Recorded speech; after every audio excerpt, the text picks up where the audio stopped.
She had chosen something slow and painful for him. Morgan extinguished the flame in her hand. Hearing noise from the far corner, Arthur opened his eyes and found himself looking at his wife. "My love," he begged, "help me. Something is wrong." Igraine made no move to come closer. She simply continued to stare down at him. "Igraine, what?" he cried out in pain. "Help me, please." She stepped forwards then, and as Morgan allowed her powers to fade, her own face was visible.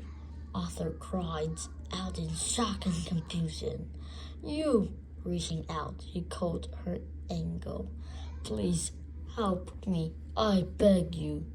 Shaking his hands off, Morgan charged just out of reach. "You took my father's life," she reminded him coldly. "Your war cost me everything. Now you must answer for it." She gazed at him, knowing that he had already lost the strength to fight.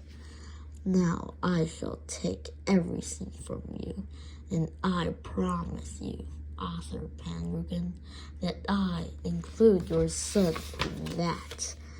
I will find Arthur. When I do, the Pendragon name will be no more." Hearing this, in a last desperate effort, Arthur summoned his strength and made a grab for Morgan's arm, but it was too late. Looking down at the king's lifeless body, Morgan stuck, letting her inner anger to flow. White light crackled her fingertips. Thunder rumbled through the night. Her life was not supposed to be this way. She had been a happy child, content to pass her days at Tintagel, sewing poorly and playing with dogs.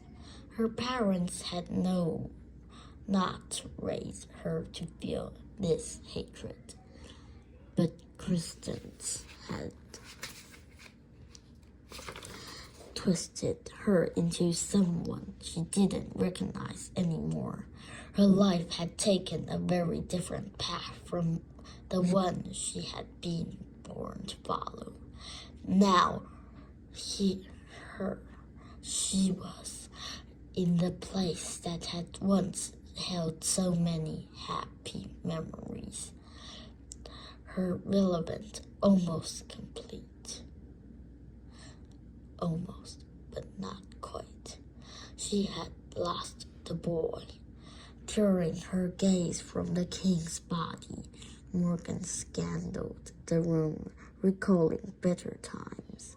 This was the place where she had sat with her father, listened to stories of knights and princesses, a place she had loved.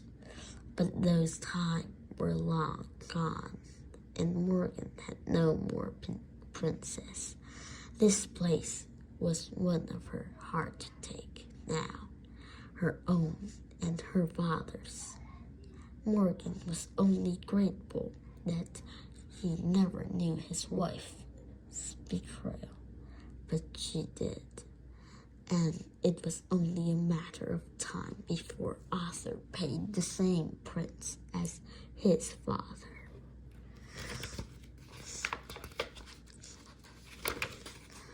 Morgan rode a stolen horse from Tintagel that night. Her mother's fresh screams of despair ensuing in her wake.